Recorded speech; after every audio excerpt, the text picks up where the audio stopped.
કલ્પના કરો કે તમને જેલમાં નાખી દીધા છે અને જ્યારે તમે જેલની બહાર આવો છો ત્યારે તમને માલુમ થાય છે કે તમારો દીકરો અને જમાઈ આ દુનિયામાં નથી. સાંભળવામાં ઘણું ફિલ્મી લાગે છે, પણ આ ઘટના બની છે બોટાદમાં કરદા કાંડમાં, જે ખેડૂત જેલમાં ગયા હતા તેમની સાથે, જેની વિગતે વાત કરશું. નમસ્કાર, હું છું પ્રથમ મોદી, આપ જોઈ રહ્યા છો નિર્ભય ન્યૂઝ.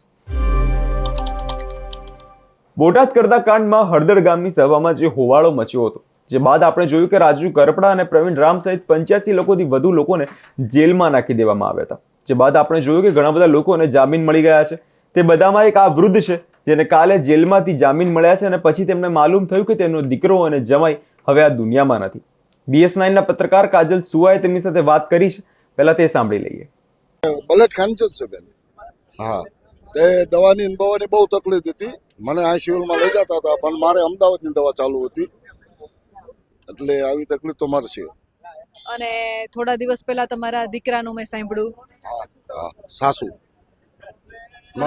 અમારે એક દીકરો ઓફ થઈ ગયો બેન, અને એક છે તે તારાપુર પાસે ગાયું વાકીને જતો રહ્યો છે. તો ઘરમાં કોણ છે અત્યારે ઘરમાં તો ડોશી છે ને એક મારી બા છે અને એક મારો ભાઈ છે.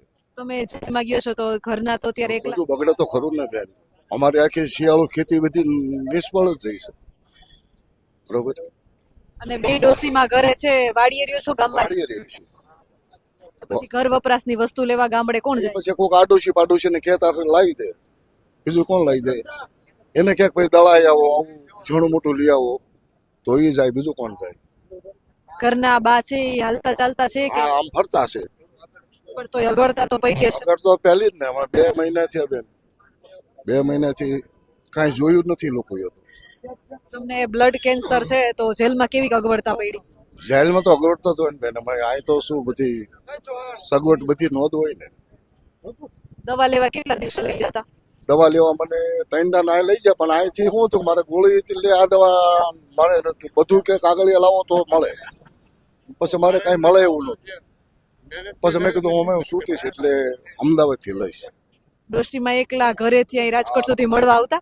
ના ના, એ તો ઉકલાય નહીં ને એમને તો. હાજા માણસ છે બધા મારી ઘોડે. તો કોણ મળવા આવ્યું હતું તમને? છોકરો મારો આવ્યો હતો. છોકરો ગાય લઈને જોડી આવ્યો હતો. હે? હા. કોણ બીમાર છે? એમના બા અત્યારે હાલમાં બીમાર છે. અત્યારે હાલની તારીખમાં એવી પોઝિશન છે કે બધું સાંભળવામાં આવે કે મારો દીકરો જેલમાં છે, એટલે મોટી ઉંમરે પ્રોબ્લેમ થાય તો અત્યારે હાલની તારીખમાં એમને સમસ્યા પાણી પાવામાં આવે છે. અને 2 દિવસથી તો એવું બોલતા હતા કે મારો દીકરો ક્યારે મને મળે એમ. તકલીફમાં તો ઘણી તકલીફ છે કે કમાભાઈ ભરવાડના દીકરો એક મારા જેવો 12 મહિના પહેલા ઓફ થઈ ગયો હતો. એ પછી અત્યારે હાલમાં જેલમાં આવ્યા પછી એમના સગા એમના જમાઈ એક ઓફ થઈ ગયા. એમને ખબર છે? દાદાને ખબર નહીં. એટલે આવું બધું ઘણી તકલીફ છે, પણ આ તો એમને ખબર નથી. એટલે હજી ઘરે પહોંચ્યા પછી એમને ખ્યાલ આવે કે ભાઈ મારા ઘરે આવું બધું બનાવ બની ગયો છે. પોતાને અત્યારે કેન્સરની તકલીફ છે, દવા ચાલુ છે. તો આપણે એવું થાય કે ભાઈ બીમાર માણસ છે એટલે આપણે એમને કોઈ જાણ નથી કરી. કોઈ ઘરે ગયા પછી એમને જાણ થશે.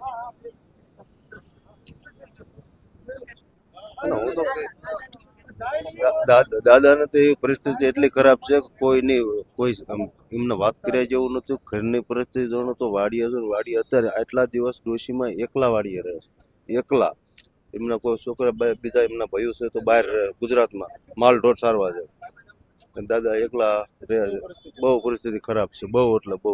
આપણને એવું થાય કે આવી પરિસ્થિતિમાં કોઈ સરકારે એમને સામેથી આવી પરિસ્થિતિ જોઈને એવું કહેવું પડે કે અમુક આવા લોકોને આપણે જલ્દી છોડી મૂકવા પડે. પણ એમને કોઈ દવાખાનાની ફાઇલ રજૂ કરી હતી કે ભાઈ આવો પ્રોબ્લેમ છે, એમને જટ જામીન મળવા પાત્ર ખરા એમ, પણ તોય સરકારે ધ્યાન નથી દોરી. બીજા નંબરની વાત કે અત્યારે હાલમાં જે ખેડૂત અત્યારે હાલ જેલમાં હતા અને જેને ખબર હતી એ એવું કહેતા હતા કે અમે ભલે થોડોક ટાઈમ રહીએ પણ એ દાદાને પહેલા જામીન મળે એવું કરાવજો. મયુરભાઈ, જે દાદાની પરિસ્થિતિ મેં જાણી, દાદાને ખબર નથી અને અમારે એમને માણસાઈની રીતે પ્રશ્ન પૂછવો પણ નથી.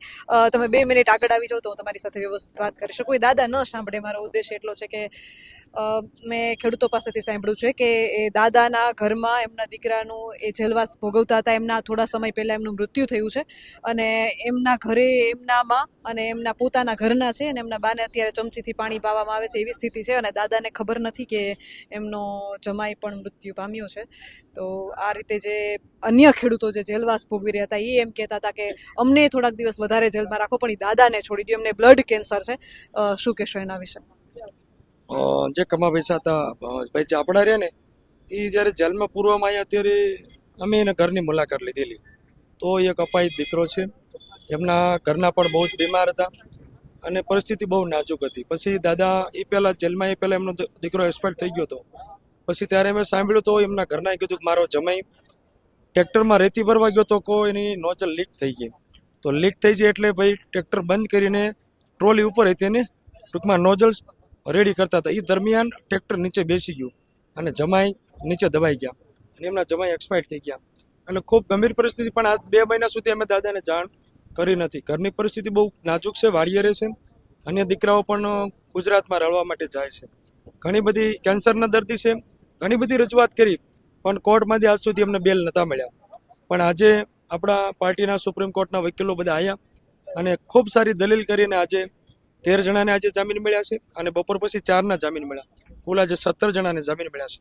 જયંતિભાઈ ડેરવાળિયાના ઘરના નોલી રામગઢના રહ્યા, એના ઘરના પણ પેરેલિસનો હાસકો આવેલો, એ પણ ખૂબ બીમાર છે. એને પણ આખું ગામ કહેતું હતું જયંતિભાઈ ડેરવાળિયાને જલ્દીથી રિહાઈ કરો, પણ એમને પણ આજ સુધી જામીન મળ્યા નહોતા. એટલે આમાં ઘણા બધા ખેડૂતો એવા છે કે એની ઘરની પરિસ્થિતિ બહુ ખરાબ છે અને હજી અમારા 11 ખેડૂતો બાકી છે.